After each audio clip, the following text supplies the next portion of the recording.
Lalu malaikat yang kelima meniup sangkakalanya, dan aku melihat sebuah bintang yang jatuh dari langit ke atas bumi, dan kepadanya diberikan anak kunci lobang jurang maut. Maka dibukanyalah pintu lobang jurang maut itu. Lalu naiklah asap dari lobang itu, bagaikan asap tanur besar, dan matahari dan angkasa menjadi gelap oleh asap lobang itu. Dan dari asap itu berkeluaranlah belalang-belalang ke atas bumi, dan kepada mereka diberikan kuasa sama seperti kuasa kalajengking di bumi. Dan kepada mereka dipesankan supaya mereka jangan merusakkan rumput-rumput di bumi atau tumbuh-tumbuhan ataupun pohon-pohon, melainkan hanya manusia yang tidak memakai meterai Allah di dahinya.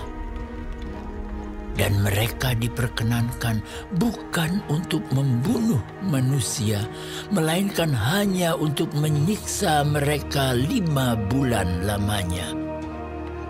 Dan siksaan itu seperti siksaan kalajengking apabila ia menyengat manusia.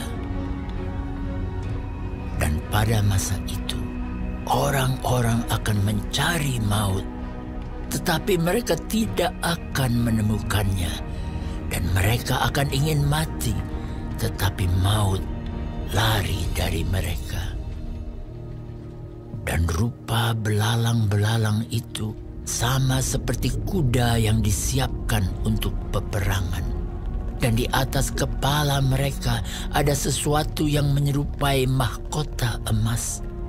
Dan muka mereka sama seperti muka manusia. Dan rambut mereka sama seperti rambut perempuan, dan gigi mereka sama seperti gigi singa. Dan dada mereka sama seperti baju zirah, dan bunyi sayap mereka bagaikan bunyi kereta-kereta yang ditarik banyak kuda yang sedang lari ke medan peperangan. Dan ekor mereka sama seperti kalajengking dan ada sengatnya, dan di dalam ekor mereka itu terdapat kuasa mereka untuk menyakiti manusia 5 bulan lamanya. Dan raja yang memerintah mereka ialah malaikat jurang maut.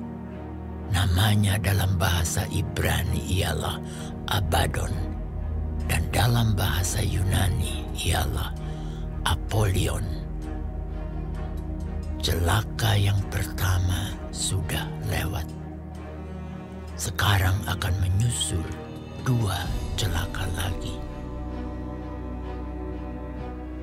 Lalu malaikat yang ke-6 meniup sangkakalanya, dan aku mendengar suatu suara keluar dari ke-4 tanduk mezbah emas yang di hadapan Allah, dan berkata kepada malaikat yang ke-6 yang memegang sangkakala itu, "Lepaskanlah ke-4 malaikat yang terikat dekat sungai besar Efrat itu."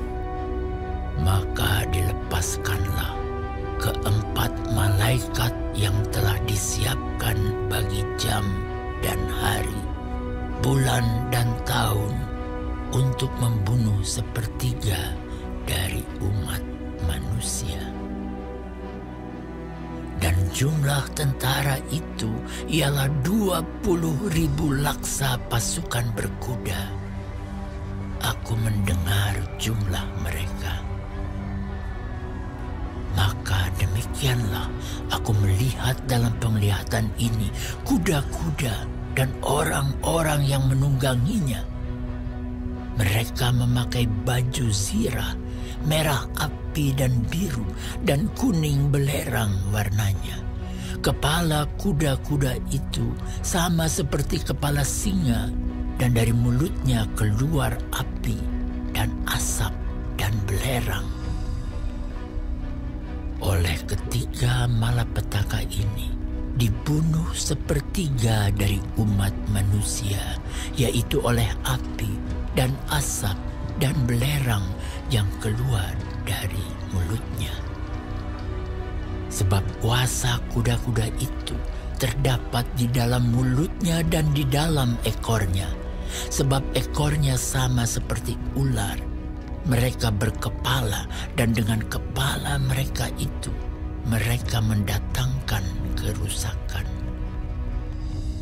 Tetapi manusia lain yang tidak mati oleh malapetaka itu tidak juga bertobat dari perbuatan tangan mereka.